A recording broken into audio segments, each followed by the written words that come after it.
a realtor and or if you're a broker and you're working with a real estate developer, here are the 3 things that annoy the hell out of us. So I'm going to let you know so you don't have to do this and make as much money as possible with a developer. And if you're a developer working with a broker, a commercial broker specifically, I'm going to give you some clues as well. Number 1, if you are a broker and we are working in a deal and we are working on an assemblage, do not bring up to the developer, well, what if I do this? Can I get this? Can I get this compensation? What if I got to find the owner? What if this happens? Look, we don't even have a deal.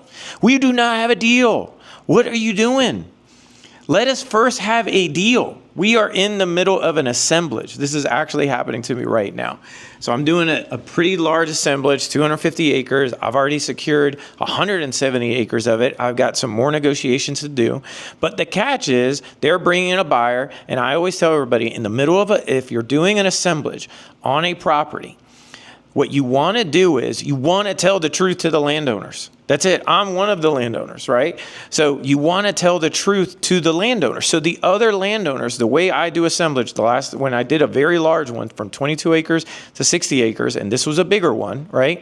All I did is I went to each individual owner and I told them the truth. Dude, I done won the lottery. I didn't say it like that, but you know what I'm talking. We won the lottery because they're already going to pay me for my land, right? And in my head, I'm like, I remember my uncle George, one time won the lottery in front of my face, right? I was a kid. I was like 7 or 8 years old. And he won for real the lottery, right? Now he had to split it between 3 people. But at the time, we didn't know all that. Like, I remember we were all like, what just happened? Like, I remember the numbers coming. And he won the lottery. And I think it was like 50 grand or something like, but still we won, right? In land, sometimes you could win the lottery for real. As a developer, like there's these times that I've seen checks and I'm like, I don't won the lottery, right? It's not proper English, but you get what I'm saying, right? Because we're blessed. Like if you see these checks sometimes that you get, if you've never seen it, if you lived in for real poverty, like I remember in New York City, when I lived there, when I was a kid in kindergarten, and I'm not going to say we were poor, even though we lived in a lower socioeconomic area. Other people will call it the hood, right? I remember seeing people getting chased down, but that was life. That wasn't like, I didn't even know that was bad, right? I had no idea because I was a kid. You know, I still remember going up the stairs and seeing trickles of blood going all the way up the stairs to my apartment where I was going to see my grandmother, and my grandmother was robbed and her face was all messed up and everything. And she just went, "It's okay, honey. It's okay." And it was the guy asking for brown sugar all the time. Somebody pushed it in because my grandmother would always give brown sugar to the neighbors. But I'm not saying all that to feel woo-woo for me, okay? I'm just kidding. Let's bring it back to the realtors or to the brokers on a commercial deal. If you're doing an assemblage specifically, if you are negotiating a deal in real time, what you want to do, if you are that broker, if you're somebody involved in, first of all, be grateful you're learning something right now. A lot of people you never put your hands on an assemblage in your whole entire lifetime a lot of times. Now you have the opportunity to see it for firsthand. But there's so many moving parts. You got to chill. You don't even know if you got a deal yet. And the other part is, if you're working with a client that seriously you are in your head, you're like, I think this guy's going to probably screw. Don't work with him because he will bite you. Or go into it knowing that, hey, I'm dealing with a shark, but let me learn from the shark. Not saying I'm the shark. I'm just kidding. It's like, that's how it was for me. One of my first mentors, I knew he was a piece of crap. I knew he had a lot of personal issues going on. But I was young. I was in the military. Nobody would show me anything. And he at least let me take out his trash. That's how I got my foot in the door. I had a full military uniform. I was still in the military. Just came back from Iraq. And I was like, sir, I'm a sergeant in the United States military. I work at Central Command. I get out at 12 o'clock noon because I was working midnight shift because I wanted to learn real estate. So I was doing dead man shifts at 3 a.m. I started work. And he's like, yeah, come on. And you can definitely do that. Take out the trash. Yeah. And it worked because then he taught me stuff. You know, he was the one that gave me that phrase, nothing is impossible, everything is possible as long as 2 people sign and agree, right?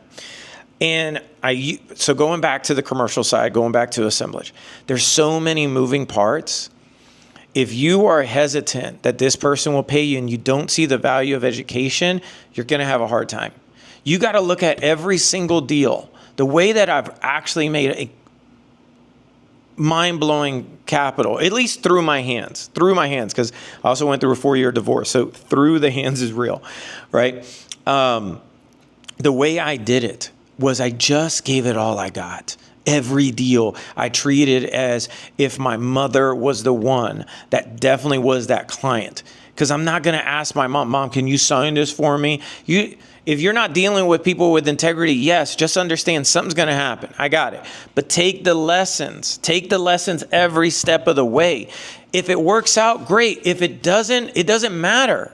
Because then you're relying just on that. You're not relying that with integrity, everything works. With integrity, the deals will go through. It may not be this deal, but this deal is going to be a setup for the next deal. You know how many deals? Comment below if you've had deals like that. That deal didn't work out, but it was a setup for the next deal. I've had so many deals that first deal did not work, right? But the second one was literally the exact paperwork. I had that happen with the guy Ralph. I was doing a deal with this guy named Christopher on his property. I wrote out the entire creative financing deal, and then he backed out of the deal last minute, even though he signed the agreement, right? Literally the next deal, which was a very large profit, right? Like slap your mama kind of profit, right? Don't do that. It was the exact same terms. And literally it was a week apart, right? So that's why I'm getting at is like, don't just go that route.